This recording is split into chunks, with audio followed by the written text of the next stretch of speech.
है दोस्तों, पिछले लेक्चर में हमने पढ़ा था साइंस का आपका पूरा एक एक पॉइंट आपको बताए थे, एक एक क्वेश्चन का सॉल्यूशन बताए थे और उसका पूरा व्याख्या करके बताए थे।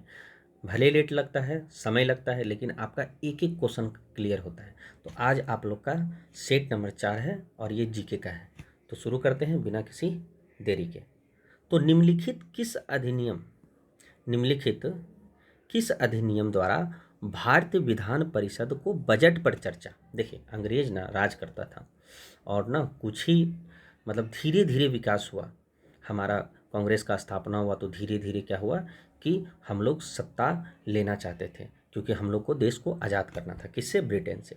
तो कोर कह रहा है क्वेश्चन कि किस अधिनियम द्वारा भारतीय विधान परिषद को बजट पर चर्चा करने की शक्ति प्रदान की। तो कब? तो 1892। याद रखिएगा, चर्चा किस पर? बजट पर। कब? 1892। याद रखिएगा, कब? 1892। चलिए, अब आपका क्वेश्चन आया कि 1909 में क्या हुआ था। देखिए, 1909 को बोलते हैं मार्ले मिंटो। क्या? मार्ले मिंटो सुधार। और 1919 को चेम्सफोर्ड मॉन्टेग्यू मॉन्टेग्यू चेम्सफोर्ड सुधार। देखिए आपका, और 1861 जो है भारत शासन भारतीय परिषद अधिनियम 1861 में 3 चीज़ हुआ था। क्या हुआ था? 3 चीज़। पहला अगर आपसे पूछेगा तो यहाँ पर क्या हुआ था? कार्यकारिणी परिषद का विस्तार। कार्यकारी परिषद का विस्तार, ठीक है। दूसरा आपको कहेगा कि अध्यादेश जारी कब से स्टार्ट हुआ? तो 1861 में। और तीसरा पोर्टफोलियो। पोर्टफोलियो आपको पहले भी बताए थे, मतलब कि एक विधायिका होगा, एक न्यायपालिका, एक कार्यपालिका, उसके नीचे विधायिका के नीचे ये सांसद ये काम करेगा, ये मंत्री होगा। तो बटा हुआ होना, इसी को कहा जाता है, सबका काम बटा हुआ, तो इसको पोर्टफोलियो। अध्यादेश जारी करना 1861, कार्यकारिणी परिषद 1861, ये 3 चीज़ 1861 का याद रखेगा। बाकी बजट पर चर्चा 1892 हो गया।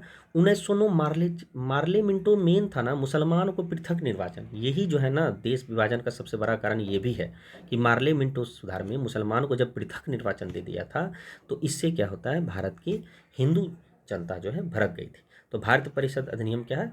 1909 मार्ले मिंटो सुधार।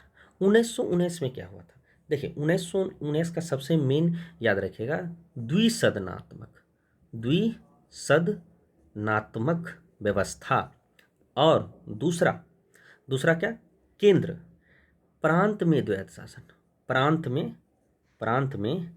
द्वैध शासन, ठीक है, प्रांत में द्वैध शासन, याद रखिएगा। तो 1919 का ये ज़्यादा इंपॉर्टेंट है, द्विसदनात्मक, प्रांत में द्वैध शासन। और मार्ले चेम्सफोर्ड किसको बोला जाता है? भारत परिषद अधिनियम 1919। चलिए, अब दूसरा क्वेश्चन आता है, भारतीय विधानमंडल में पहली बार द्विसदनीय किसके द्वारा? तो अभी तो बोले 1919, द्विसदनीय किसके द्वारा बनाया गया था? 1919 के भारत शासन अधिनियम, भारत सरकार अधिनियम। 1919 के भारत सरकार अधिनियम क्या था? तो देखिए, आपको विधान जो है ना, विधानमंडल जो है ये 2 भाग में बटा था। पहला भाग केंद्र केंद्र विधान सभा, केंद्र विधान सभा, ठीक है। द्विसदन है, द्विसद मतलब 2 न होना चाहिए। तो पहला केंद्र विधानसभा और दूसरा राज्य परिषद। राज्य परिषद, जो राज्य परिषद है वर्तमान में, उस समय जो राज्य परिषद था, जब देश उस समय आज़ाद नहीं हुआ था 1919 में, तो राज्य परिषद उच्च सदन के बराबर था। मतलब अभी वर्तमान का जो राज्यसभा है ना, वही राज्य परिषद है।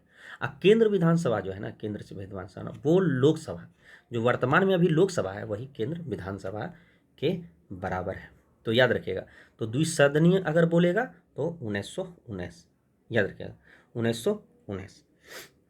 अब आपका 1892, अभी जस्ट बोले क्या? बजट पर चर्चा, बजट पर चर्चा। 1909 को अभी बोले, जिसको मार्ले मिंटो सुधार बोला जाता है। और इसमें क्या हुआ था कि पृथक निर्वाचन का सिद्धांत, पृथक निर्वाचन मंडल हुआ था, मुस्लिम को एक अलग निर्वाचन दिया गया था। अब आया 1935। देखिए, ये बहुत इंपॉर्टेंट है, इसका इसमें तो है तो बहुत कुछ, लेकिन आपको सिंपल 3 चीज़ याद रखिएगा कि 1935 के अधिनियम से ही जो है ना, अगर पूछेगा कि आपको कि अभी जो अनुच्छेद हम लोग पढ़ रहे हैं या ये जो जितना भी संविधान में जो भी ऐड हुआ है, ये सबसे ज़्यादा संविधान में जो भी आप पढ़ रहे हैं, चाहे वो आपका अनुसूची पढ़ रहे हैं, चाहे वो आप अनुच्छेद पढ़ रहे हैं, चाहे आप ये क्या बोलते हैं, प्रस्तावना पढ़ रहे हैं, तो ये जितना भी संविधान में है, ये सबसे ज़्यादा किससे लिया गया है, ये जो पूरा, तो 1935 के भारत शासन अधिनियम से लिया गया है। एकदम याद रखना है आपको, ठीक है, याद रखिएगा। और केंद्र में अखिल भारत संघ का स्थापना 1935 में किया था। बस ये दोनों याद रखिए, बाकी 1935 बहुत बड़ा है तो थोड़ा समय लग जाएगा, तो बेहतर है कि आप कुछ कुछ पॉइंट याद रखिएगा। तो द्विसदनीय, इसका आंसर क्या होगा, भारत विधानमंडल में द्विसदनीय, तो द्विसदनीय 1919, द्विसदनीय 1919। बजट पर चर्चा 1892। चलिए अब दूसरा क्वेश्चन लेते हैं। वह कौन सा अधिनियम था जिसने पहली बार वह कौन सा अधिनियम था जिसने पहली बार भारत को अपने देश के प्रशासन में कुछ भाग लेने का प्रयास किया। देखिए अपना ही देश है, लेकिन ब्रिटेन राज करता था, तो हम लोग को जो है ना प्रशासन भी नहीं मिला था, लेकिन अपने देश के प्रशासन में कुछ भाग लेने का प्रयास कब किया गया, मतलब भारत ही आदमी को, तो ये कब किया गया है, ये आपका चार्टर अधिनियम 1833। चार्टर अधिनियम 1833। क्या है चार्टर अधिनियम 1833? चार्टर अधिनियम 1833 में सबसे इम्पोर्टेंट इसका क्या है कि बंगाल का जो गवर्नर जनरल था ना, बंगाल का गवर्नर जनरल, उसको भारत का गवर्नर जनरल कहा जाने लगा, ठीक है। और पहले भारत के गवर्नर जनरल कौन थे, विलियम बेंटिक। भारत के पहले गवर्नर जनरल कौन थे, विलियम बेंटिक। तो वही बंगाल का जो गवर्नर जनरल था, वो भारत का गवर्नर जनरल किस अधिनियम के द्वारा बना गया, तो आप आंसर क्या मारिएगा, 1833, ठीक है। उसी तरह यहाँ पर अभी जो क्वेश्चन है, ये जो क्वेश्चन है, जिसने पहली बार भारत को अपने देश में प्रशासन में कुछ भाग लेने का भारतीयों को प्रशासन में कुछ भाग लेने का प्रयास किया, ये 1833 में, ठीक है। अब देखिए दूसरा,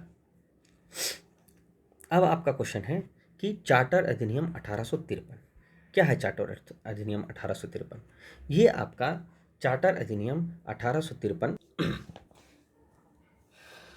तो आपको चार्टर नियम 1853 में विधान परिषद का गठन हुआ था। कब हुआ था, विधान परिषद का गठन हुआ था, याद रखिएगा, ये बहुत इंपॉर्टेंट है। और ये भी याद रखिएगा कि जब सिविल परीक्षा जो होता है, ICS परीक्षा पहले जो होता था, जो अभी वर्तमान में IPS है ये या IAS है, तो उस समय ना भारत को एंट्री नहीं था, लेकिन 1853 में जो है ना भारत को एंट्री किया गया। जो भी भारतीय लोग थे उसमें, पहले अंग्रेज इसमें घुसता था, लेकिन 1853 में जो है अब भारत भी सिविल परीक्षा देगा, याद रखिएगा। चलिए आगे बढ़ते हैं। 1858 भारतीय शासन अधिनियम 1858, ये क्या है, तो देखिए सबसे इम्पोर्टेंट याद रखिएगा कि 1858 जो है ना, देखिए जब 1857 में जब विद्रोह हुआ था, 1857 का विद्रोह, तब जो है उसके बाद ही ये आया था। और ये आया था इसलिए कि जो भी बोर्ड ऑफ कंट्रोल और बोर्ड ऑफ डायरेक्टर था, उसको समाप्त कर दिया गया। बोर्ड ऑफ कंट्रोल और बोर्ड ऑफ डायरेक्टर को समाप्त कर दिया गया, याद रखिएगा, इसको ध्यान रखिएगा, ठीक है। और अब जो है भारत के गवर्नर जनरल को क्या, भारत का वायसराय कहने लगा। तो पूछेगा कि भारत के गवर्नर जनरल को भारत का वायसराय कब कहा गया, तो आप क्या बोलिएगा कि भारत के गवर्नर जनरल को भारत का वायसराय 1858 में कहा गया। कब, 1858 में कहा गया, याद रखिएगा। और एक भारत राज्य सचिव का गठन किया गया था। तो बोलेगा कि भारत राज्य सचिव का गठन कब किया गया था, 1858 में। भारत राज्य सचिव का गठन कब किया गया था, 1858 में, ठीक है, याद रखिए। और मुगल के सत्ता को पूरा समाप्त कर दिया। अब मुगल का कोई सत्ता नहीं रहेगा, याद रखिएगा। तो 3 चीज, 1857 के विद्रोह हुआ, तो उसमें जो है अब जो है बोर्ड ऑफ कंट्रोल और बोर्ड ऑफ डायरेक्ट को ख़त्म कर दिया गया था 1858 में। भारत राज्य सचिव का गठन हुआ था और मुगल के सत्ता को समाप्त कर दिया था। ये कब है? 1858 में। 1861 में अभी जस्ट पढ़े थे, आप बैक करके पीछे करके आप देख सकते हैं। लेकिन इसका आंसर देखते हैं, जिसने पहली बार, वह कौन सा अधिनियम जिसने पहली बार भारतीयों को अपने देश में प्रशासन की कुछ भाग देने का प्रयास किया? तो ये 1833। इसका आंसर क्या होगा? 1833। चलिए आगे बढ़ते हैं। अब आपका नेक्स्ट क्वेश्चन है, भारत को संविधान देने का प्रस्ताव संविधान सभा द्वारा कब अपनाया गया था? तो कब अपनाया गया था? तो संविधान, तो ऐसे भी आपको बता देते हैं, प्रस्ताव जो है ना, अभी जो प्रस्तावना है, पहले इसको उद्देश्य प्रस्ताव बोला जाता था। क्या बोला जाता था? उद्देश्य प्रस्ताव। ठीक है, एक सेकंड रुकिए। ठीक है, और उद्देश्य प्रस्ताव जो है लाए कौन थे? पंडित जवाहरलाल नेहरू। 13 दिसंबर 1946 को पंडित जवाहरलाल नेहरू उद्देश्य प्रस्ताव लाए थे। याद रखिए, जो अभी प्रस्तावना है, संविधान का किताब जब पढ़िएगा तो सबसे पहले हम भारत के लोग ऐसे करके जो प्रस्तावना है, ये सबसे पहले किसने दिया था? 13 दिसंबर 1946 को पंडित जवाहरलाल नेहरू। लेकिन ये जो है ना, दिए थे, लेकिन संविधान सभा इसको अपनाया कब? तो ये अपनाया 22 जनवरी 1947। क्योंकि संविधान बनने में लगा कितना? 2 साल 11 महीना और 18 दिन। 2 साल 11 महीना 18 दिन। तो बताइए अपनाया कब? 22 जनवरी 1947। 22 जनवरी 1947। और लाया कब गया था? 13 दिसंबर 1946। कौन लाए थे? Pandit Jawaharlal. One of the most important question, बहुत इंपॉर्टेंट क्वेश्चन। ठीक है, चलिए अब देखते हैं अगला क्वेश्चन। क्वेश्चन है कि भारतीय संविधान का प्रथम प्रारूप तैयार किसने किया था? तो अगर प्रथम प्रारूप अगर बोलेगा तो आप क्या मारिएगा? BN राव। याद रखिएगा, जितना अगर पढ़े लिखे डॉक्टर भीमराव अंबेडकर थे, उतने ही पढ़े लिखे BN राव थे। ठीक है, ये भी इनको कम मत समझिएगा, ये भी बहुत तेज थे। याद रखिएगा। तो और याद रखिए कि डॉक्टर भीमराव अंबेडकर को सलाह देने वाले BN राव ही थे। तो अगर पूछेगा संवैधानिक सलाहकार कौन थे, तो आप क्या मारिएगा? BN राव। याद रखिएगा कि संविधान सभा में संवैधानिक सलाहकार कौन थे? BN राव। प्रथम प्रारूप तैयार कौन किए थे? BN राव। BR अंबेडकर नहीं मारिएगा, गलत हो जाएगा आपका। लेकिन अगर बोलेगा कि प्रारूप, इसका आंसर क्या होगा? BN राव। अगर आपसे पूछेगा कि प्रारूप समिति के अध्यक्ष कौन थे, प्रारूप समिति के अध्यक्ष, तो वो आपको BR अंबेडकर मारिएगा। देखिए प्रारूप समिति में ना, ये भी आपको जानना बहुत जरूरी है। ठीक है, एक एक क्वेश्चन बहुत इंपॉर्टेंट है, समय लगेगा लेकिन आप इसको जानिए। प्रारूप समिति में ना टोटल कितने सदस्य थे? 6 सदस्य थे। कितने? 6। और BR अंबेडकर को लेके टोटल 7 हो गया। ठीक है, तो जो है एक गोपाल, देखिए भगवान का ही नाम है, गोपाल स्वामी अय्यर, गोपाल स्वामी, आप चुपचाप गोपाल स्वामी शॉर्ट में याद रखिएगा। फिर कृष्णा भगवान है, मतलब कृष्णा स्वामी अय्यर। ठीक है, देखिए गोपाल भी भगवान का नाम है, कृष्ण भी भगवान का नाम है। और याद रखिएगा एक माधव भी भगवान का ही नाम है। और एक कृष्णामाचारी, ये भी भगवान का ही नाम है। तो संजोग बस टोटल 7 में एक तो भीमराव अंबेडकर हो गए, अब बाकी 6 में ये तो 4 आपको याद ही हो गया। गोपाल भी भगवान का नाम है, गोपाल स्वामी अय्यर। कृष्ण जी भी भगवान का नाम है, कृष्णा स्वामी अय्यर। आपको माधव भी भगवान का नाम है, माधव बोलते हैं किसको? कृष्ण भगवान को, तो एन माधव अय्यर। और कृष्णामाचारी ये भी भगवान का नाम है। लेकिन अब जो आपको 4, 1, 5 हो गया, अब जो आपको 2 बचा, ये आप एक मुंशी याद रखिएगा और एक मुस्लिम था। कौन? मोहम्मद। तो मुस्लिम और मोहम्मद क्या? मोहम्मद सदातुल्ला। और मुंशी मतलब KM मुंशी मतलब KM मुंशी। तो याद रखिए एक पहला है गोपाल स्वामी अय्यर, कृष्णामाचारी अय्यर, माधव इसका पूरा नाम अगर बोलते हैं माधव राव हो गया, और आप कृष्णामाचारी क्या टीटी कृष्णामाचारी। ठीक है, एक देखिए कृष्णामाचारी जो है ना खेतान के जगह पे, याद रखिए खेतान के जगह पे आए थे।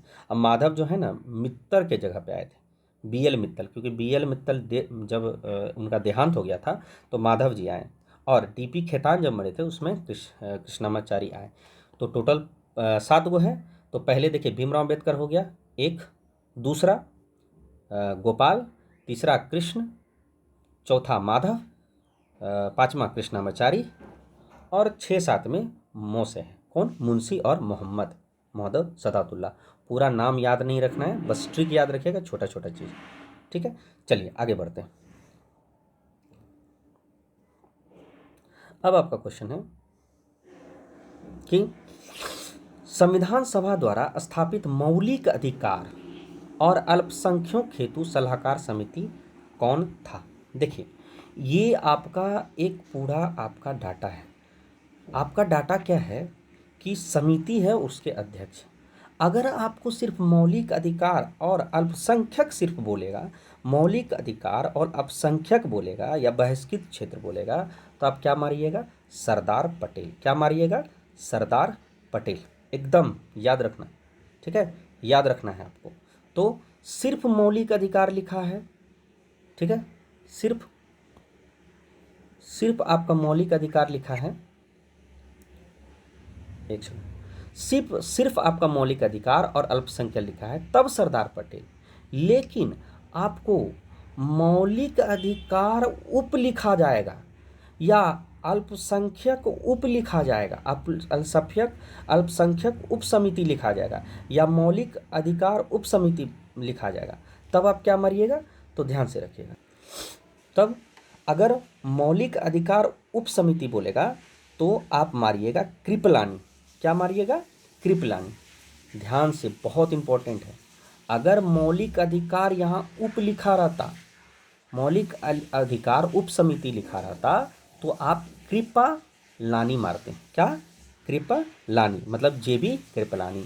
अगर यहाँ अल्पसंख्यक सिर्फ लिखा है तब सरदार पटेल, लेकिन अल्पसंख्यक उप समिति लिखा था तो आप क्या मारते? मुखर्जी। क्या मारते? HC मुखर्जी। तो याद रखिएगा, इंपॉर्टेंट, मुखर्जी अल्पसंख्यक उप समिति के अध्यक्ष थे और मौलिक अधिकार उप समिति के कृपलाचारी। क्या? कृपलानी, जेबी कृपलानी। लेकिन सिर्फ मौलिक अधिकार और अल्पसंख्यक बोल देगा तो आप चुपचाप सरदार पटेल मारिएगा। ठीक है, उसी प्रकार ध्यान से, बहुत इंपॉर्टेंट क्वेश्चन है, संघ शक्ति का बोलेगा, संघ शक्ति का या संघ शक्ति या संघ संविधान, तब आप क्या मारिएगा? जवाहरलाल नेहरू। संघ शक्ति या संघ, आप मेरी बातों को बस समझिए, ठीक है, बातों को बस सुनिए, उसी यही याद हो जाएगा। संघ समिति या आपको संघ संविधान समिति, तब आप क्या मारिएगा? जवाहरलाल नेहरू। प्रारूप समिति अभी जस्ट बोले BR अम्बेडकर। प्रारूप समिति BR अम्बेडकर। प्रक्रिया समिति अगर बोलेगा तो डॉक्टर राजेंद्र प्रसाद। संचालन और प्रक्रिया समिति बोलेगा, संचालन और प्रक्रिया समिति बोलेगा तो आप क्या मारिएगा? डॉक्टर राजेंद्र प्रसाद। ठीक है, क्या मारिएगा? डॉक्टर राजेंद्र प्रसाद।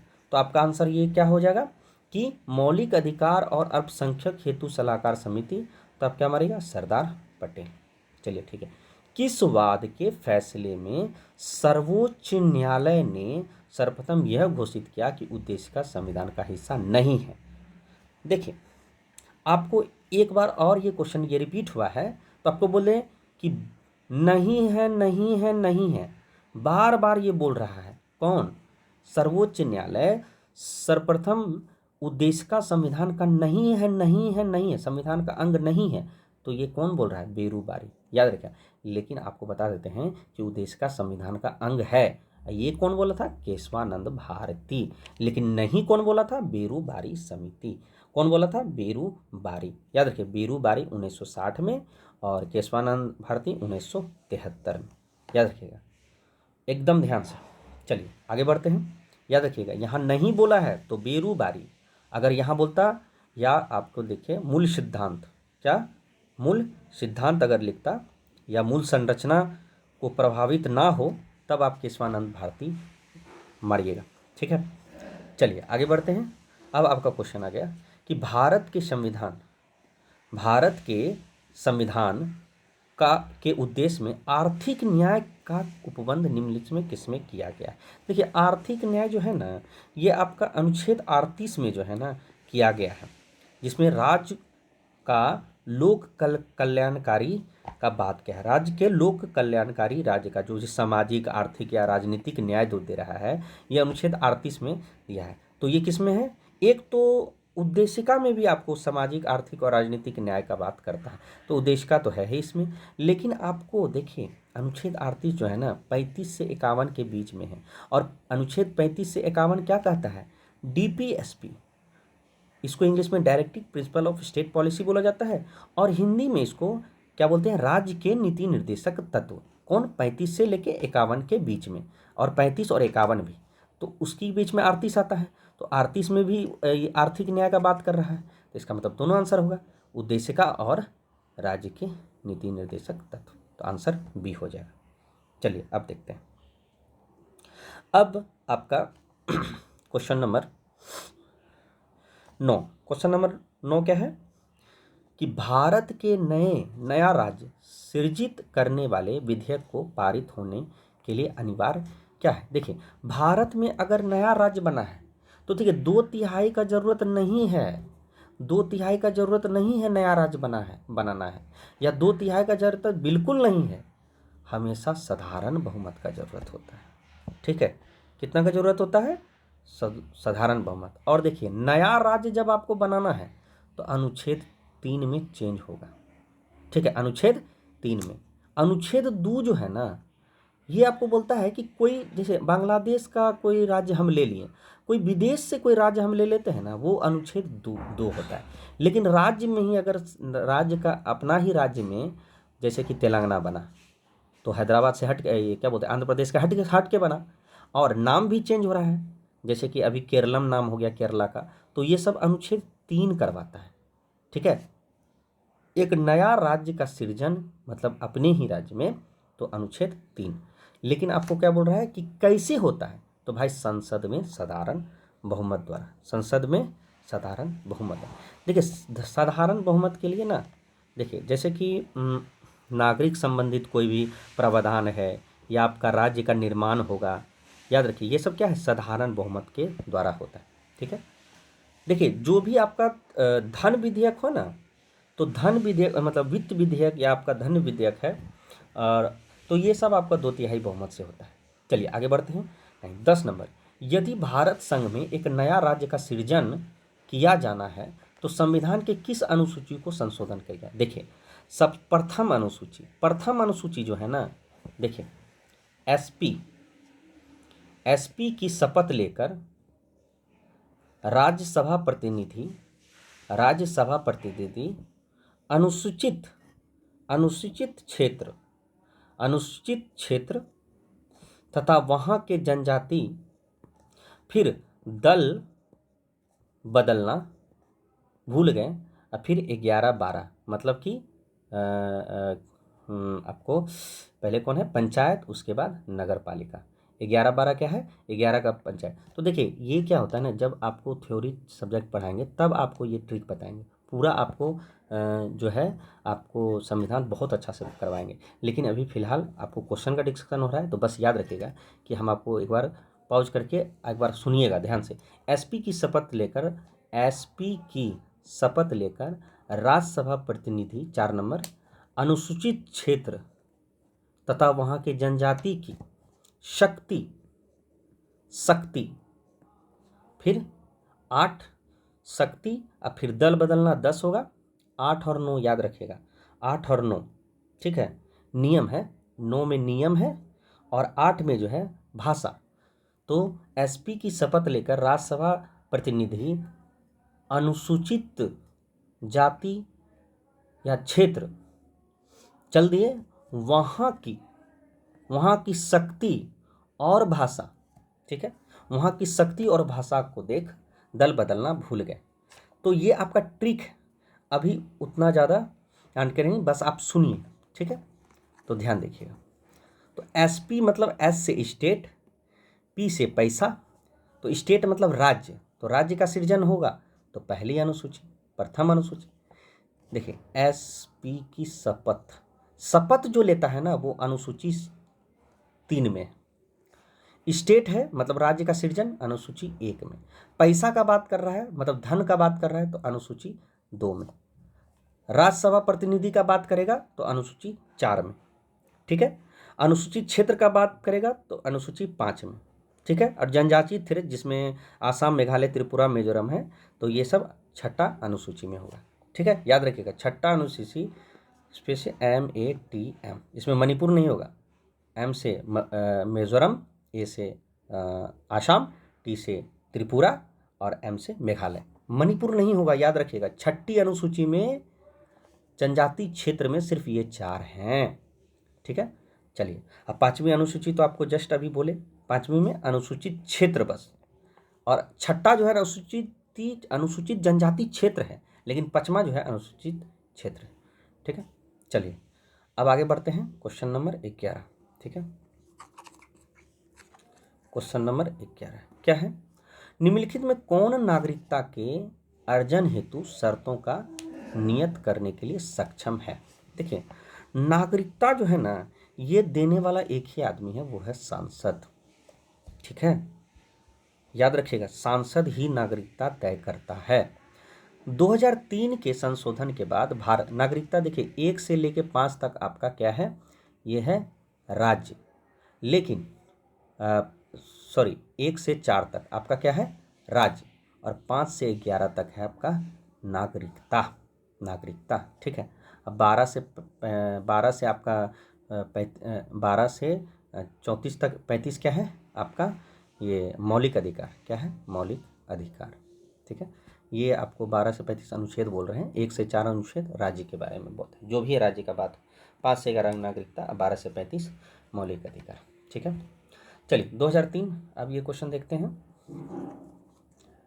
तो 2003 में के संशोधन 2003 के संशोधन के बाद भारत ने किस नागरिकता सिद्धांत का अधिकार कड़ाई से पालन करना शुरू किया? एकदम 2003 के बाद जो है ना एक कड़ाई हो गया कि कोई भी जो है ना जो रक्त संबंधित नागरिकता है वो अब नहीं मतलब पालन होगा, लेकिन बहुत ही सख्त से होगा, याद रखिएगा, ठीक है। तो क्या हो गया, अगर जन्म के समय माता पिता भारत का नागरिक है तो वो क्या है, नागरिकता ले सकता है, या मतलब कोई या माता पिता में से कोई एक प्रवासी है, तो याद रखिए ये 3 दिसंबर 2004 के 3 दिसंबर 2004 को लागू हुआ, याद रखें। चलिए आगे बढ़ते हैं।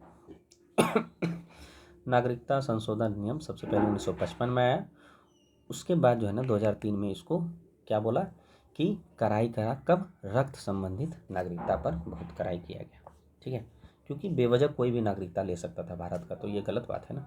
निम्नलिखित में कौन पंचायतों के संरचना के संबंधित उपबंध करने की अधिकृत? भाई पंचायत का संरचना होगा, देखिए पंचायत का संरचना का बात जो है ना महात्मा गांधी बोले थे, ग्राम पंचायत। महात्मा गांधी ना ग्राम पंचायत के लिए बहुत करते थे कि हाँ ग्राम पंचायत होना चाहिए। तो भाई पंचायत में तो राज्य का राज्यपाल का कोई मतलब नहीं, राष्ट्रपति को कोई मतलब नहीं, सांसद को नहीं, राज्य का विधानमंडल को मतलब है। किसको है, राज्य के विधानमंडल को मतलब है, क्या है, अब देखिए राज्य के विधानमंडल, देखिए पंचायत जो है ना, पंचायत का अनुच्छेद जो है ना 243 से लेके 243A से लेके 243P तक, ठीक है, ABCDE। तो ये तो आपको बहुत सारा है, आपको याद करना पड़ेगा, ठीक है। और जब थ्योरी पढ़ेंगे तो आपको बहुत अच्छा से इसको ट्रिक से भी याद करवा देंगे। अभी फिलहाल बस याद रखिए कि पंचायत का जो प्रावधान है या संबंध है, उपबंध है राज्य के विधानमंडल से, इससे राज्य के विधानमंडल से। संविधान के अनुच्छेद 19 प्रदत्त 7 अधिकार में से संपत्ति का अधिकार को किस वर्ष समाप्त किया गया था? देखिए संपत्ति का अधिकार जो है ना 44वां संविधान संशोधन 1978 में किया गया था, तो 1978 आंसर है, अगर यहाँ 44वां लिखता तो 44वां संविधान संशोधन हो जाता। तो आपसे सिर्फ ईयर पूछ रहा है, ठीक है। याद रखिएगा संपत्ति का अधिकार, और ये कहाँ चला गया, अनुच्छेद 300 ए में। किस में चला गया, एक अनुच्छेद 300 ए में। 300 ए याद रखिए, 300 ए, और ये कानूनी अधिकार है। संपत्ति का अधिकार क्या है, एक कानूनी अधिकार है। चलिए आगे बढ़ते हैं। 19 का एक एफ जो है ना, ये समाप्त हो गया, ये एफ ही था, और यही समाप्त होके 300 ए आ गया। 300 और ए, ठीक है, मतलब 300 ए एक ही है। और कब समाप्त हुआ, 1978 में। अनुच्छेद 20 द्वारा प्रदत्त निम्नलिखित कथनों पर विचार कीजिए। क्या विचार करिए, चलिए जाइए। अनुच्छेद 20 क्या है, देखिए अनुच्छेद 20 में ना दो को याद रखिएगा। पहला, दोहरे दंड की सुरक्षा, ठीक है। अगर एक गलती किया है तो उसको एक ही गलती का सजा मिलेगा, ये आपका दोहरे दंड की सुरक्षा है। अब उस ये नहीं कि ये नहीं कि वही गलती पर आपको 2-3 बार सजा दिया गया, ये आपका दोहरे दंड है। तो किसी व्यक्ति को एक ही अपराध के लिए एक बार से अधिक अभियोजक की दंडित नहीं किया जाएगा, ये आपका बिल्कुल सही है। भाई एक ही बार सजा दो, एक गलती की है तो उसी का ही सजा दो, ये नहीं कि फिर जो है फिर संशोधन हुआ तो फिर हमको सजा दिया, अब फिर वही बार बार उसी वही गलती के लिए सजा। तो ये है आपका अनुच्छेद 20। और दूसरा, किसी अपराध के लिए किसी अभिव्यक्ति को स्वयं अपने विरुद्ध साक्षी होने के लिए बाध्य नहीं किया जाता है। देखिए आप हमको नहीं कहेंगे कि नहीं तुम बोल देना कि हाँ हम गलती किए हैं, ये कर दिए हैं, तो तुम हमको बाध्य नहीं कर सकते, ठीक है। तो ये भी आपका सही है। तो अनुच्छेद 1 और 2 आपका, जो अब देखिए आप जैसे कि गलती कर दिए उसके लिए अनुच्छेद है, जैसे आप जेल में चले गए तो उसके लिए आपका अनुच्छेद है, ठीक है। किसी व्यक्ति को एक ही अपराध के लिए एक बार अधिक अभियोजित और दंडित नहीं किया जाएगा। किसी अपराध के लिए किसी व्यक्ति को स्वयं अपने विरुद्ध साक्षी होने के लिए बाध्य नहीं कि हाँ तुम ही खड़ा हो जाओ, तुम गलती किया इसलिए तुम अपने आप को गलती एक्सेप्ट कर लो। यह अनुच्छेद 20 है, ये नहीं होना चाहिए। 21 ए क्या है, देखिए अनुच्छेद 21 ए कब जोड़ा गया, ये ज़्यादा इंपॉर्टेंट है। ये 86वां संविधान संशोधन 2002 में जोड़ा गया। चलिए भाई, अब 21 ए क्या है, तो 6 से 14 उम्र के बच्चे को, ये देखिए सबसे बड़ी है कि मौलिक अधिकार जो है ना 12 से लेकर 35 है, उसी के बीच में 21 ए आएगा। और 21 ए जो है ना, ये एक मौलिक अधिकार है। इसका मतलब है कि हमारा अधिकार है सांस लेना, हमारा अधिकार है किसी के साथ विवाह करना, हमारा अधिकार है कि हम जो है पुलिस कंप्लेन कर सकते हैं, हमारा अधिकार है कि हमको शिक्षा मिले। तो शिक्षा मिले मतलब 21 ए ही जो है 2002 के बाद हमारा अधिकार था कि हम जो है शिक्षा मतलब शिक्षित रहें। कब, 6 से 14 वर्ष के आयु के बच्चे को फ्री में शिक्षा मिले, याद रखिए निःशुल्क और एकदम जरूरी शिक्षा मिले, अच्छा शिक्षा मिले। ये अनुच्छेद 21 का ए कहा है, 21 का ए है, याद रखिएगा, ठीक है। तो यह व्यवस्था केवल आवश्यक शिक्षा के मूल अधिकार के अंतर्गत है, ना कि उच्च शिक्षा। उच्च शिक्षा मतलब क्या, 6 से 14 साल तक अगर आप पढ़ रहे हैं तो वो जो 2 से लेके 1 से लेके आप 10th तक पढ़ रहे हैं, तब आपको 6 से 14, तब तक आप 14 साल के हो जाएंगे। तो आपको क्या क्या है, ये सरकार आपको फ्री में पढ़ाएगी। और उच्च शिक्षा मतलब आप 11th-12th पढ़ रहे हैं, तब आपको सरकार जो है आपको निःशुल्क मतलब नहीं पढ़ाएगी।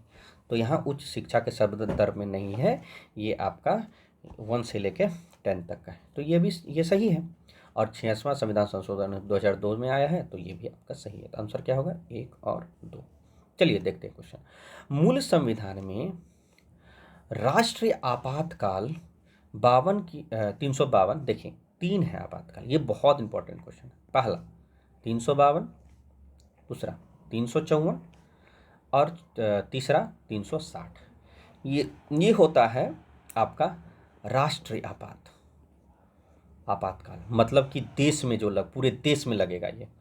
354 क्या है, राज्य आपात या राष्ट्रपति शासन। कोई एक राज्य में चाहे 2 राज्य में लग सकता है। 354 राज्य आपातकाल। और 360 है वित्तीय आपातकाल। एक्चुअली क्या है ना कि वित्त आपातकाल आज तक हुआ नहीं है भारत देश में, लेकिन 352 और 354 जो है ना हुआ है। क्योंकि देखिए कोई भी राज्य में राष्ट्रपति, अभी कुछ दिन पहले मणिपुर में राष्ट्रपति शासन लागू हुआ था, तो कौन अनुच्छेद के तहत 354 राष्ट्रपति शासन, ठीक है। लेकिन यहाँ पर 352 क्या है, राष्ट्रीय आपातकाल, मतलब कि जैसे कि आपका कुछ सशस्त्र विद्रोह हुआ, ठीक है, याद रखिएगा। देखिए सशस्त्र विद्रोह हुआ तब आपका क्या है, या कोई बाहरी आक्रमण हुआ, बाहर से कोई जैसे चाइना या पाकिस्तान आक्रमण कर गया, तब अनुच्छेद 352 लगेगा। लेकिन कोई राज्य मतलब चाहे बिहार में सरकार गिर गई, तो सरकार गिर गई तो उस समय अगर कोई विधानमंडल नहीं बन रहा है, जैसे 2005 में राष्ट्रपति शासन लागू हुआ था बिहार में, तो और कुछ दिन पहले आपको मणिपुर में हुआ था, ठीक है। तो याद रखिएगा, तो राज्य में अगर आपात लगा है तो 354, वित्त आपात पूरे देश में लगा है तो 360, और लेकिन राष्ट्रीय आपातकाल लगा है तो 352। ये कब होता है, कोई युद्ध हुआ, चाहे बाहर आक्रमण हुआ, ठीक है, या सशस्त्र विद्रोह हुआ, ये 3 तरह से राष्ट्र आपातकाल लगता है।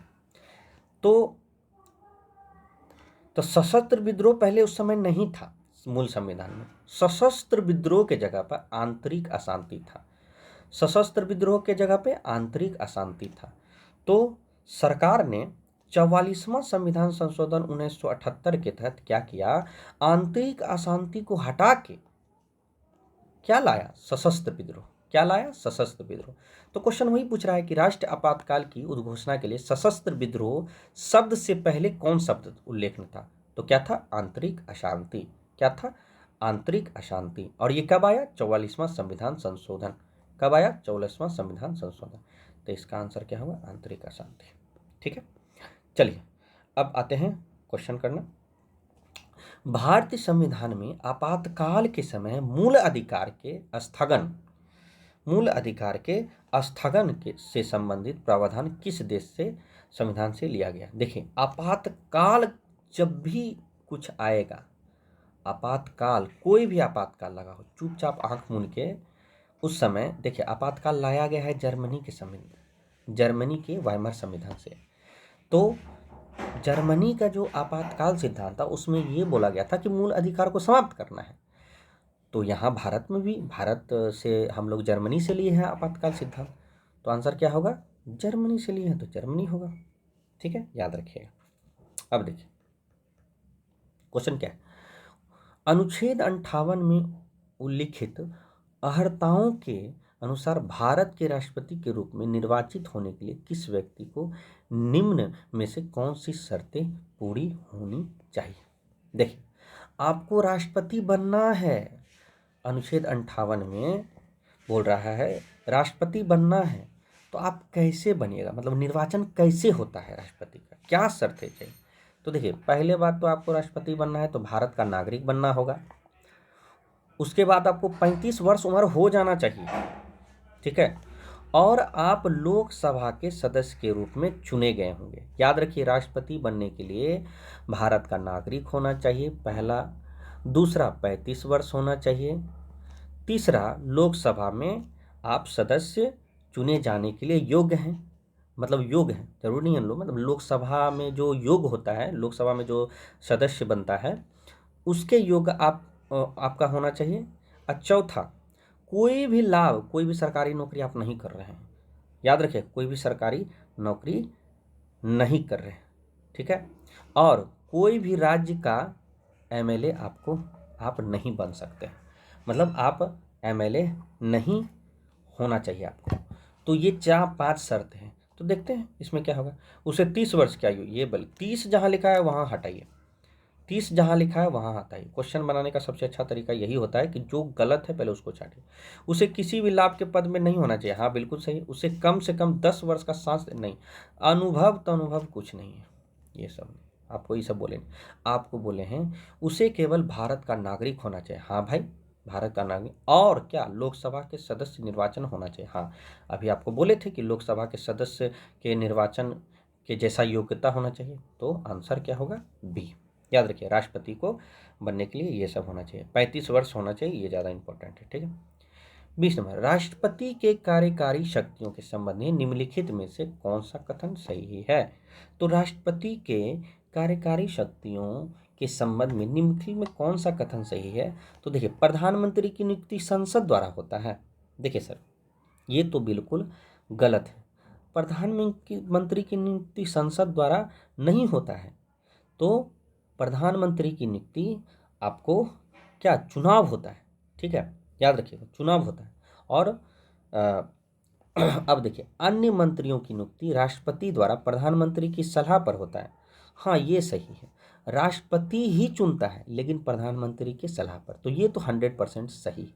ये अब देखिए, मंत्री लोकसभा के प्रसाद पत्र, नहीं भाई, प्रसाद पत्र पे तो महान्यायवादी रहता है, जो अनुच्छेद 76 में महान्यायवादी रहता है। और ये राष्ट्रपति के प्रसाद पत्र पर होता है।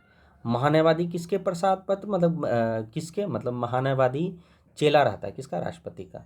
और किस अनुच्छेद में, 76। बस सिंपल वे में याद रखिए। ठीक है, तो इसका आंसर क्या होगा कि अन्य मंत्रियों की नियुक्ति राष्ट्रपति द्वारा प्रधानमंत्री की सलाह पर किया जाता है। यही आपका सही है। ठीक है, याद रखिए। चलिए, अब देखिए आपका क्वेश्चन, लोकसभा अध्यक्ष अथवा उपाध्यक्ष के पद से हटाने के लिए किस प्रकार का बहुमत आवश्यक है? ठीक है, तो देखिए, अगर आपको अध्यक्ष हटाना है और उपाध्यक्ष हटाना है तो तत्कालीन समस्त सदस्यों का बहुमत जरूरी है। एकदम तत्कालीन जो समस्त सदस्य है उसका बहुमत होना बहुत जरूरी है। ठीक है, याद रखिएगा। लोकसभा के अध्यक्ष को स्पीकर बोला जाता है और उपाध्यक्ष को डिप्टी स्पीकर बोला जाता है। आगे बढ़ते हैं, चलिए देखिए क्वेश्चन नंबर आपका 22, सांसदीय विशेषाधिकार के संबंध में निम्न कथनों पर विचार कीजिए। क्या, सांसद के किसी सदस्य को केवल सिविल मामलों से जुड़ी गिरफ्तारी से मुक्ति प्राप्त है? हाँ भाई, देखिए, सांसद को एक विशेषाधिकार है। ठीक है, देखिए, टोटल जो है ना 105 जो अनुच्छेद है, यही आपको सांसद को विशेषाधिकार देता है कि कोई भी सिविल मामला, मतलब क्या, जमीन किसी का हड़प लिया, ठीक है, तो ये सब एक सिविल मामला है। फौजीदार है, किसी को मर्डर कर दिया, तो सांसद किसी का ज़मीन हड़प लिया या सांसद का कोई ज़मीन हड़प लिया और उसको जो है गिरफ्तारी अगर चाहते हैं तो सांसद का गिरफ्तारी नहीं होगा। ठीक है, क्योंकि वो सिविल मामला है। लेकिन अगर मर्डर होता है तब सांसद जो है उसको गिरफ्तारी हो सकता है, लेकिन पद के रहते समय उसको हटना पड़ता है। ठीक है, याद रखिए। तो आंसर यही हुआ, बाकी सब आपका। ये देखिए क्वेश्चन और देख लेते हैं, क्योंकि यहाँ उपयुक्त में से एक से अधिक है। यदि सांसद किसी सदस्य का विशेषाधिकार का उल्लंघन किया गया तो उसे केवल निंदा और सदन से निलंबित की सजा दी सकती है, निष्कासित नहीं। निष्कासित तो उसको करेगा ही।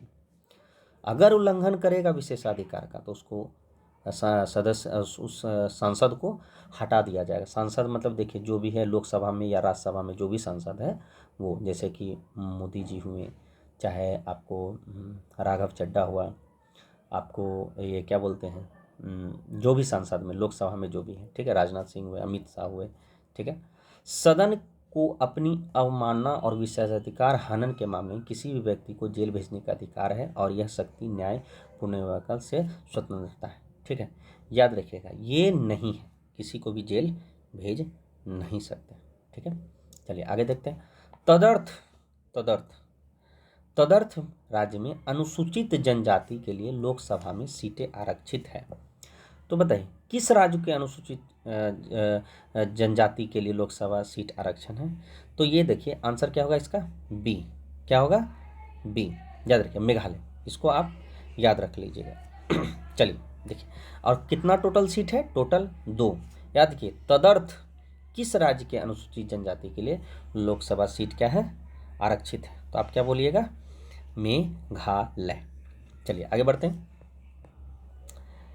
एक चीज़ और आपको बताते हैं, अनुसूची जो है ना 6, अनुसूची 6 जो है MATM, मेघालय, मिजोरम, आसाम और त्रिपुरा अनुसूचित जनजाति क्षेत्र घोषित किया है? अनुसूचित 6 के तहत। ये बहुत इंपॉर्टेंट है, याद रखिएगा। इसमें मणिपुर नहीं है, एम से मेघालय, एम से मिजोरम है, और ए से आसाम है, टी से त्रिपुरा है। तो अनुसूचित 6 ये क्वेश्चन पूछता है बार बार, इसीलिए आपको रिपीट करवा रहा है। 24 नंबर क्या है, चलिए देखिए। सांसदीय समितियों के संदर्भ में, सांसदीय समितियों के संदर्भ में निम्नलिखित में कौन सा कथन सही है? कौन सा कथन सही है? देखिए, सांसदीय समिति जो भी है, जैसे कि आपको लोक लेखा समिति हो गया, या प्राक्कलन समिति हुआ, या आपका सार्वजनिक समिति हुआ, ये सब के बारे में बोल रहा है कि कौन सा कथन सही है। जरा देखें, इसके सभी सदस्य केवल राज्यसभा के होते हैं? नहीं भाई, लोकसभा के भी हो सकते हैं संसदीय समिति के सदस्य। ठीक है, तो ये आपका बिल्कुल गलत है। यह एक अस्थाई समिति है, ठीक है, और जिसका गठन नियमित रूप से किया जाता है? नहीं, यह एक क्या है, अस्थाई समिति नहीं है। ठीक है, ये क्या है, ये इसका गठन जो है होते रहता है, लेकिन ये अस्थाई समिति है। चलिए अब देखिए, इसका गठन केवल किसी विधेयक पर विचार करने के लिए किया जाता है? नहीं भाई, किसी विधेयक पर विचार करने के लिए थोड़ी ना किया जाए।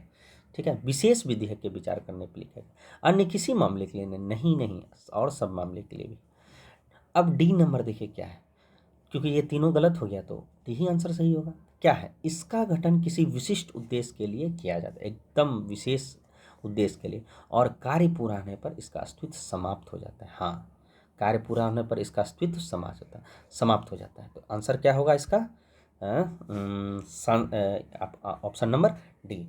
तो कौन सा सही है? इसका गठन विशिष्ट उद्देश्य के लिए किया जाता है। चलिए अब देखते हैं। देखिए, याद रखिएगा, अस्थाई समिति टोटल जो हमेशा के लिए है वो 3 है: लोक लेखा समिति, प्राक्कलन समिति और सार्वजनिक समिति। ये तीनों जो है ना, ये हमेशा रहता है, मतलब अस्थाई, ये हटता नहीं। लेकिन आपका सांसदीय समिति हुआ, या कोई भी पिछड़ा वर्ग कल्याणकारी, या रेलवे, कोई भी समिति, बाकी ये आपका अस्थाई, ये हटता है। लेकिन यहाँ पर क्या लिखता है? एक अस्थाई, तो ये गलत बात है ना। चलिए आगे देखते हैं।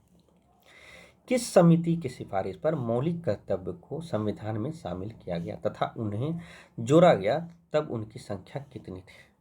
देखिए, जब मौलिक कर्तव्य को जोड़ा गया था तो उस समय जो है ना, टोटल कितना था, मतलब किस समिति की सिफारिश पर मौलिक कर्तव्य के संविधान में शामिल किया, जब उन्हें जोड़ा गया तब उनकी संख्या कितनी थी?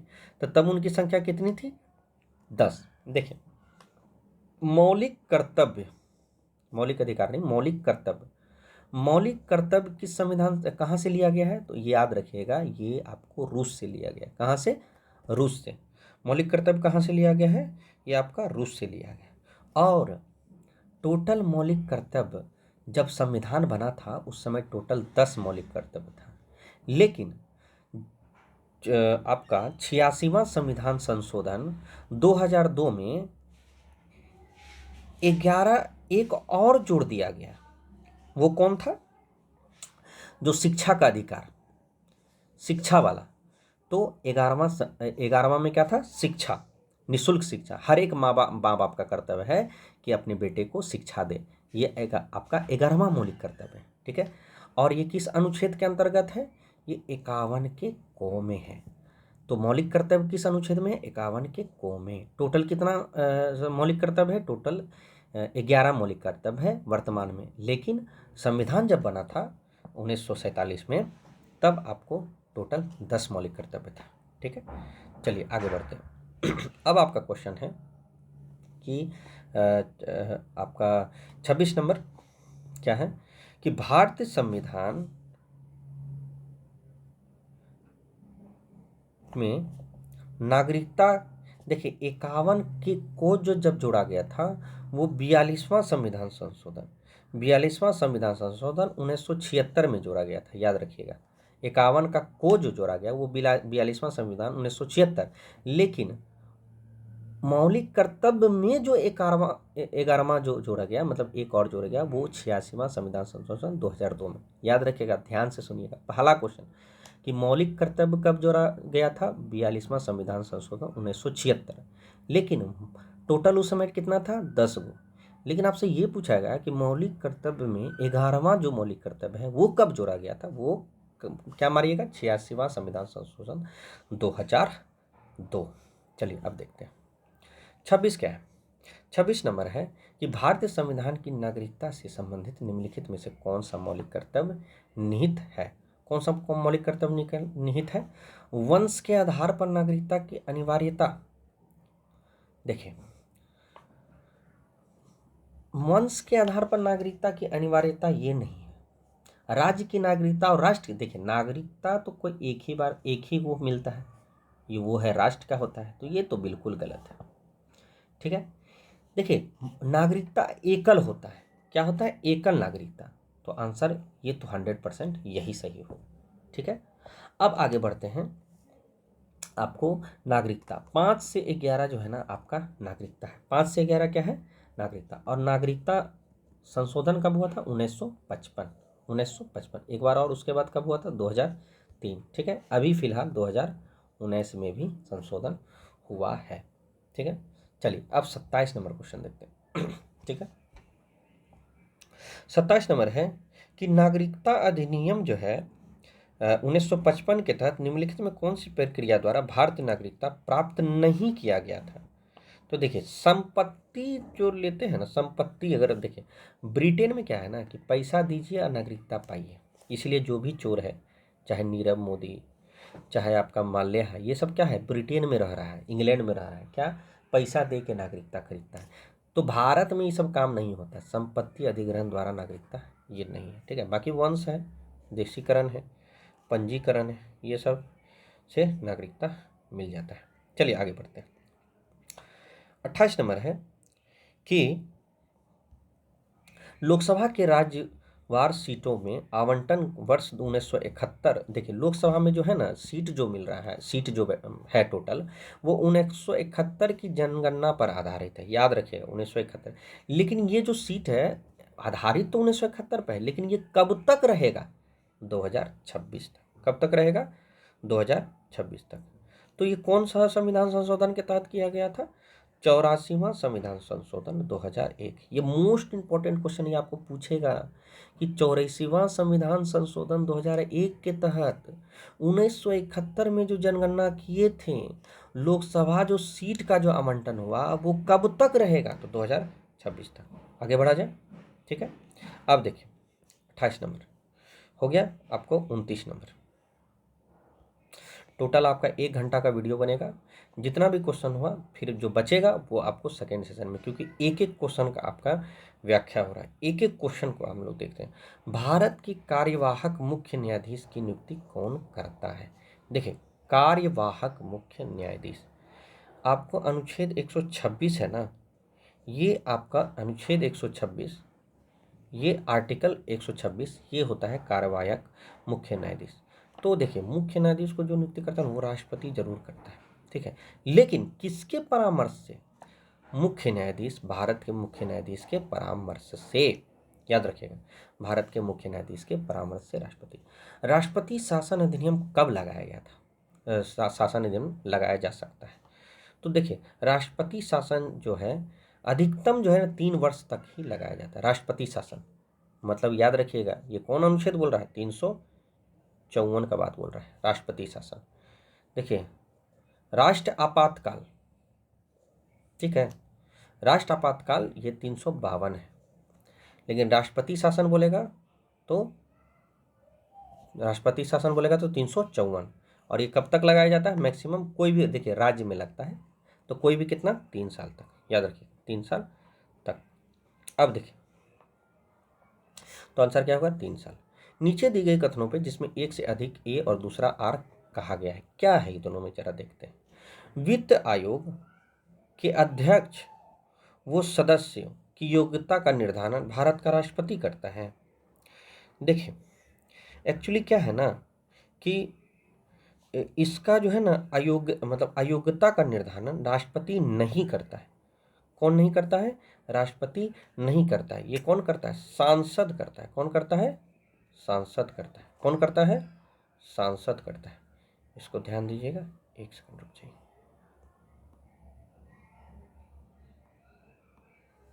ठीक है, आप देखिए, तो ये गलत हो गया। अध्यक्ष व सदस्यों की नियुक्ति भारत के राष्ट्रपति द्वारा होता है। हाँ, अध्यक्ष की नियुक्ति तो भारत का राष्ट्रपति ही करेगा, ठीक है। तो पहला गलत है और दूसरा सही है, तो ए गलत है और किंतु आर सत्य है, याद रखिए, ठीक है। और ये भी बता देते हैं कि वित्त आयोग हमेशा 5 साल के लिए होता है। कितना साल के लिए? 5 साल के लिए, ठीक है। अब आ गया अंतरराज्य परिषद। जब भी अंतरराज्य परिषद होगा चुपचाप 263 मार दीजिएगा, अनुच्छेद 263, ठीक है, याद रखिएगा। अंतरराज्य परिषद जब भी होगा तब आप क्या मारिएगा? 263, याद रखिएगा। चलिए आगे बढ़ते हैं, ठीक है। और इसके अध्यक्ष जो होते हैं ना, वो आपको प्रधानमंत्री होता है, याद रखिए, प्रधानमंत्री। अंतरराज्य परिषद के अध्यक्ष कौन होते हैं? प्रधानमंत्री। कौन होते हैं? प्रधानमंत्री। चलिए आगे बढ़ते हैं। लोकसभा, याद रखिएगा, अंतरराज्य 263, 262 ये अनुच्छेद है। 262 अनुच्छेद जो है ना, 262 अनुच्छेद, ये आपका जल विभाजन का बात कर रहा है, जल, याद रखिए, किसका? जल का बात करेगा। 280 तो वित्त आयोग है, ये भी आप याद रखिएगा, वित्त आयोग, ठीक है। 266 याद नहीं आ रहा है, आप पॉज करके देख के याद रख लीजिएगा। लोकसभा में किसी विधेयक को धन विधेयक के रूप में प्रमाणित करने का अंतिम अधिकार किसके पास है? देखिए, धन विधेयक को प्रमाणित एक ही आदमी करता है, वो है लोकसभा अध्यक्ष। चुपचाप आंख मूंद के अनुच्छेद 110 के तहत याद रखिएगा। अनुच्छेद 110 में धन विधेयक है, 112 में, अनुच्छेद 112 में वार्षिक वित्त विवरण है। तो लोकसभा के किस विधेयक में धन विधेयक के रूप में प्रमाणित करने का अंतिम अधिकार है? किसको? लोकसभा अध्यक्ष को, याद रखिएगा। अब आपका क्वेश्चन आ गया कि भारत के संविधान में बुनियादी संरचना, देखिए वही आधारभूत संरचना बोले थे आपको, आधारभूत संरचना प्रस्तावना संविधान का अंग है, ये कौन बोला था? केशवानंद भारती। लेकिन नहीं है, कौन बोला था? बेरूबारी। तो आधारभूत संरचना बोलिए या बुनियादी संरचना बोलिए, ये जो है, ये जो ऐतिहासिक मामले के प्रतिपादक या सिद्धांत जो दिया, ये कौन है? तो ये है केशवानंद भारती, याद रखिएगा, बहुत इंपॉर्टेंट क्वेश्चन है, ठीक है। टोटल 13 जज, आज तक कोई टोटल 13 जज कभी नहीं बैठा था, और 7 और 6 के रेशियो में, मतलब 7 को बोला कि नहीं भाई प्रस्तावना संविधान का अंग है, 6 बोला नहीं, 7 बोला प्रस्तावना संविधान का अंग है और 6 बोला प्रस्तावना संविधान का अंग नहीं है। तो जीता कौन? कि प्रस्तावना संविधान का अंग है। केशवानंद भारती बना केरल राज्य। भारतीय संविधान के अनुसार राज्यों में विधान परिषद की स्थापना व समाप्ति का अधिकार किसे? देखिए, विधान परिषद और समाप्ति का अधिकार ना राज्यपाल और ये राष्ट्रपति सबको कोई नहीं करता, या संबंधित राज्य का विधान को कोई मतलब नहीं, सांसद ही ऐसा करता है, याद रखिए। और ये जो विधान परिषद का सृजन या समाप्त होना या स्थापना, ये अनुच्छेद आर्टिकल बहुत इंपॉर्टेंट 169 है, 100, ठीक है, 169 क्या है? 169। चलिए अब क्वेश्चन है, भारत के राष्ट्रपति को महाभियोग जो है ना, भारत का राष्ट्रपति अनुच्छेद 72 में है, क्या है? अनुच्छेद 72 महाभियोग को रोक सकता है, महाभियोग के द्वारा रोक सकता है, ठीक है, याद रखिएगा, ठीक है। तो सॉरी, ये आपका जो है ना दंड का है, कि राष्ट्रपति जो है ना मृत्यु दंड देता है या मृत्यु दंड को रोक सकता है अनुच्छेद 72 के साथ। ये आपका महाभियोग, ये अलग है, ये राष्ट्रपति पर लगता है। तो राष्ट्रपति पर अगर महाभियोग चलाना है तो कितने दिन के पहले राष्ट्रपति को नोटिस देना होगा? तो 14 दिन के पहले। कितने दिन के पहले? 14 दिन के पहले। और महाभियोग किस अनुच्छेद के तहत लगता है? 61 के, अनुच्छेद 61, ठीक है। अनुच्छेद 72 जो है ना, किसी को मृत्यु दंड दे रहे हैं या उसको बचाना है या मृत्यु दंड देना है तो राष्ट्रपति अनुच्छेद 72 के तहत देगा, ठीक है। तो ये 36 का आपका 14 होगा, आंसर सी। 37 नंबर है कि भारत में न्यायिक समीक्षा की शक्ति निम्नलिखित में किसमें निहित है? भाई, न्यायिक समीक्षा जो भी करेगा तो कोई न्यायालय करेगा, और न्यायालय तो 2 ही है, एक सर्वोच्च न्यायालय और एक उच्च न्यायालय। तो आंसर क्या होगा? सी, याद रखिएगा। देखिए समीक्षा जो है ना अनुच्छेद 137 पे है, याद रखिएगा, याद रखिएगा, ठीक है। न्यायिक समीक्षा अनुच्छेद 137।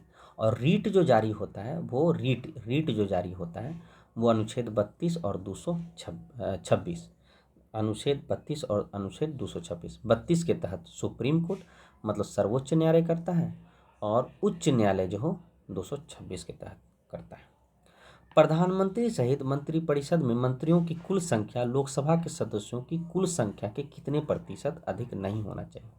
देखिए होता क्या है ना कि प्रधानमंत्री सहित जो मंत्रिपरिषद है, वो जो मंत्री अगर इतना मतलब टोटल कितना मंत्री भी है, अगर वो लोकसभा के सदस्य की कुल संख्या का, लोकसभा में जो सदस्य है उसकी कुल संख्या, जैसे मंत्रिमंडल का गठन होता है ना, तो मंत्रिमंडल का गठन में कुछ ही मंत्री ऐड होता है।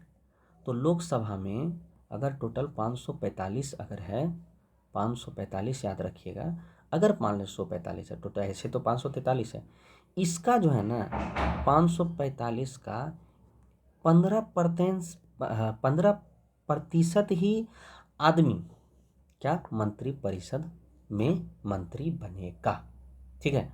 545 गुना 15% करिए तो जितना आदमी होगा उतना ही आदमी मंत्रिपरिषद होगा। सब मंत्री नहीं बन जाता है, ठीक है, याद रखिएगा। सांसद टोटल 545 है, लेकिन मंत्री कुछ ही लोग बनता है। तो आंसर क्या होगा 15%। ये किस संविधान संशोधन के तहत हुआ, 91 संविधान संशोधन 2003। ये बहुत इंपॉर्टेंट क्वेश्चन है, याद रखिएगा।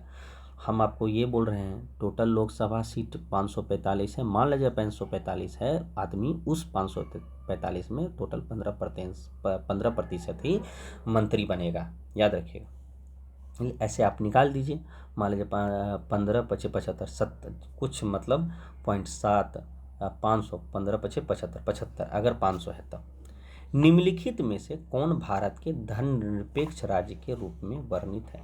भाई धर्मनिरपेक्ष राज्य, धर्मनिरपेक्ष मतलब कि हमारे भारत का कोई अपना धर्म नहीं है। तो याद रखिए जब आप प्रस्तावना पढ़िएगा ना, प्रस्तावना, तब आपको धर्मनिरपेक्ष एक शब्द मिलेगा, ठीक है, ठीक है।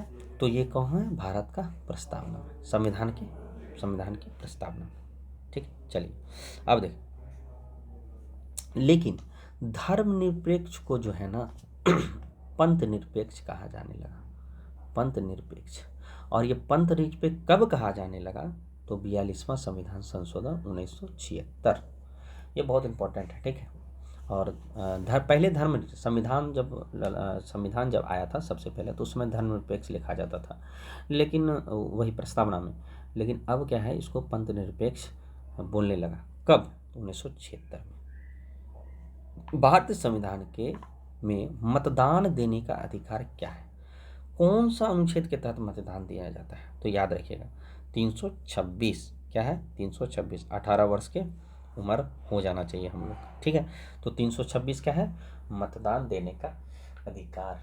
चलिए आगे बढ़ते हैं। राज्य लोक सेवा आयोग के अध्यक्ष और सदस्य को कौन हटा सकता है। भाई राज्य लोक सेवा आयोग के अध्यक्ष को हटाता कौन है, तो राष्ट्रपति, भारत के राष्ट्रपति, ठीक है, याद रखिएगा। कौन हटाता है, राष्ट्रपति। देखिए हटाने का काम, हटाने का काम जो है राष्ट्रपति को है, लेकिन अगर नियुक्ति यहाँ लिखल रहता तो जरूर आपको आंसर क्या होता, संबंधित राज्य के राज्यपाल। देखिए ध्यान से, राज्य लोक सेवा आयोग के अध्यक्ष और सदस्य को हटाता राष्ट्रपति है, लेकिन नियुक्ति कौन करता है, तो उस राज्य का, जो भी राज्य का लोकसभा आयोग का अध्यक्ष होगा उस राज्य के राज्यपाल। नियुक्ति कौन करता है, राज्यपाल, हटाता कौन है, राष्ट्रपति। बहुत अच्छा क्वेश्चन।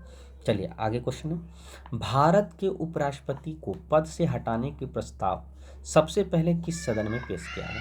भाई भारत के उपराष्ट्रपति तो राज्यसभा का पदेन सभापति होता है, राज्यसभा का पदेन सभापति होता है। तो जब राज्यसभा का पदेन सभापति होता है, याद रखिएगा 64 अनुच्छेद के तहत, तो कौन होगा, राज्यसभा होगा, सीधी बात, इसमें कोई शक नहीं, ठीक है। अब देखिए आगे क्वेश्चन है कि राज्य विधानमंडल में निजी सदस्य द्वारा विधेयक पेश करने के लिए न्यूनतम कितने दिनों की नोटिस देनी होगी या देना आवश्यक है। याद रखिए, निजी सदस्यों द्वारा विधेयक पेश करना है तो न्यूनतम कितने दिन का नोटिस देना आवश्यक है। तो 1 महीना पहले आप नोटिस दे दीजिए, ठीक है। याद रखिएगा, 1 महीना पहले आप नोटिस दीजिए अगर आपका कोई निजी विधेयक है तो। चलिए, अब आपका क्वेश्चन है कि भारतीय संविधान के अनुच्छेद 72, याद रखिए अभी तुरंत बोले थे 72 मतलब कि किसी को दंड दे रहे हैं या उसको क्षमा कर रहे हैं या उसको स्थगन कर रहे हैं या उसको कमी कर रहे हैं, जिसके मौत का सजा को मतलब मृत्युदंड को। तो बोल रहा है कि भारत के अनुच्छेद 72 के अंतर्गत भारत के राष्ट्रपति को जो क्षमा, प्रविलंबन, विराम, परिहार और लघुकरण की शक्ति है, मतलब कि सजा को कम करना या क्षमा करना या कम करना या परिहार करना या प्रविलंबन करना, वो किस श्रेणी की शक्ति मानी जाती है। तो भाई ये एक न्यायिक शक्ति है। याद रखिएगा, संवैधानिक शक्ति नहीं, ये एक न्यायिक शक्ति है। याद रखिए, कोई भी आदमी जिसको मौत का सजा मिला है तो उसको राष्ट्रपति क्षमा कर सकता है अनुच्छेद 72 के तहत। सेवानिवृत्त होने के पश्चात सर्वोच्च न्यायालय के न्यायाधीश वकालत कर सकते हैं। भैया सेवानिवृत्त अगर हो गए हैं, अगर आप सर्वोच्च न्यायालय के न्यायाधीश हैं तो भाई आपको कहीं नहीं जाना है, चुपचाप अपना घर में बैठिए और टीवी देखिए, तो किसी भी न्यायालय में नहीं होगा, ठीक है। सेवानिवृत्त मतलब अगर सर्वोच्च न्यायालय के न्यायाधीश हैं, रिटायर हो गए, चुपचाप घर में बैठिए, किसी भी न्यायालय में आप नहीं जाइएगा। चलिए, अब आपका टोटल 4 क्वेश्चन और करना है, उसके बाद ये सेशन एंड कर देंगे। 108 जहाँ बोलेगा 108, तो ये क्या बोलिएगा 108 संयुक्त बैठक। राष्ट्रपति जो है ना संयुक्त बैठक करता है, संयुक्त बैठक बुलाता है। राष्ट्रपति क्या करता है, संयुक्त बैठक कौन करता है, राष्ट्रपति बुलाता है। तो क्या बोले, राष्ट्रपति के आशय से, याद रखिएगा सहमति या समाधान या समर्थन है, राष्ट्रपति के आशय से कौन संयुक्त बैठक बुलाता है। और इसकी अध्यक्षता कौन करता है संयुक्त बैठक का, लोकसभा अध्यक्ष। लोकसभा अध्यक्ष बहुत इंपॉर्टेंट क्वेश्चन है कि संयुक्त बैठक को बुलाना राष्ट्रपति का काम है, राष्ट्रपति का आशय है, और इसकी बैठक की अध्यक्षता कौन करता है, तो ध्यान में रखिएगा कौन करता है, लोकसभा अध्यक्ष। अविश्वास प्रस्ताव, देखिए अविश्वास प्रस्ताव के संबंध में निम्नलिखित में कौन सा कथन सही नहीं है।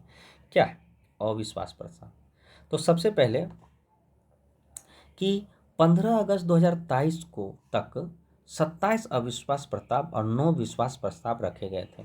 तो देखिए ये तो पता नहीं चलेगा कि गलत है कि सही है, आगे देखते हैं। लाल बहादुर शास्त्री ने अपने कार्यकाल में प्रतिवर्ष अधिकतम अविश्वास प्रस्ताव का सामना किया था।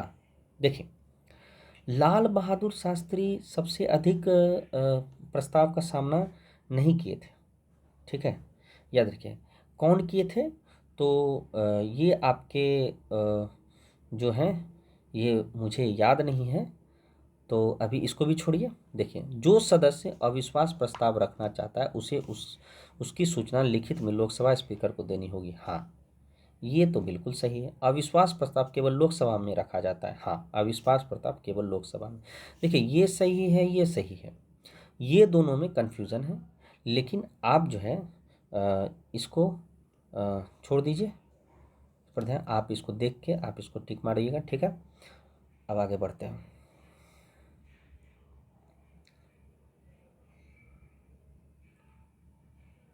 चलिए आगे करते हैं। निम्नलिखित में कौन भारतीय संविधान के अंतर्गत मौलिक कर्तव्य में सम्मिलित नहीं है। देखिए मौलिक कर्तव्य आपको क्या बोले थे, टोटल कितना है 11। 11वां कब लगा, 11वां कब जुड़ा, 86वां संविधान संशोधन 2002। याद रखें। अब मौलिक कर्तव्य आया कब, तो 42वां संविधान संशोधन 1976 में। किसके समिति से, सरदार स्वर्ण सिंह समिति से। देश की रक्षा करना और राष्ट्र की सेवा करना, ये तो मौलिक कर्तव्य 100% है। ग्राम पंचायत का गठन अनुच्छेद 40 में है।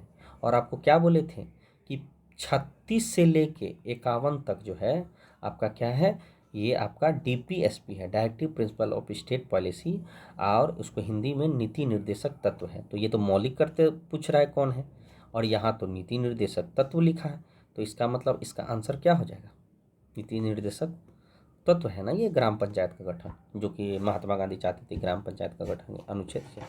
ठीक है, अब बाकी सब हमारी सामाजिक सांस्कृतिक और गौरवशाली परंपरा, भाई जो भी हमारा सामाजिक संतुलन है उसको एकदम अच्छा से महत्व को समझिए, सार्वजनिक संपत्ति को सुरक्षित रखिए। ठीक है, ये सब आपका क्या है? मौलिक कर्तव्य है। टोटल 11 है। शिक्षा का अधिकार अभी जस्ट पढ़ा थे, 86वां संविधान संशोधन 2002 मौलिक अधिकार है, याद रखिएगा। मौलिक अधिकार भी है और मौलिक कर्तव्य भी है शिक्षा का अधिकार। तो 49 का तो मुझे लगता है कि आंसर सी होना चाहिए। हाँ बिल्कुल सही। ठीक है, और इसी के तहत 21 का ए में ये मौलिक अधिकार है, ये 21 के ए मौलिक अधिकार। अब मौलिक कर्तव्य का 11वां संविधान संशोधन, याद रखिए। चलिए अब देखते हैं निम्नलिखित में कौन सा मूल अधिकार जो केवल भारतीय नागरिक को, देखिए 15, 16, 19, 29 और 30 रट लीजिए। 15, 16, 19, 29, 30, 15, 16, 19, 29, 30, 15, 16, 19, 29, 30, ये सिर्फ और सिर्फ हमारे भारतीय को, किसको है? भारतीय। तो सी होगा। चलिए तो याद रखिएगा 15, 16, 19, 29, 30 आपको सिर्फ भारतीय नागरिक को है, बाकी सब जो भी बचा है वो सब भारत के नागरिक को भी और विदेश के नागरिक को। 15, 16, 19, 29, 30 तो आपको टोटल याद हो गया। ये 50 आपका सेशन यहीं ख़त्म करते हैं क्योंकि सेशन बढ़ रहा है, और जो आपको 50 बचा वो आपको कल मिलेगा। ठीक है, चलिए बहुत बहुत धन्यवाद आपका। आप एक एक क्वेश्चन को ध्यान से पढ़िए और कोशिश कीजिए कि आप जो है इसको पॉज करके पहले अपने से बनाएं। अगर आप बना दिए तो आप स्किप करके दूसरा क्वेश्चन ट्राई कीजिए। चलिए बहुत बहुत धन्यवाद आपका।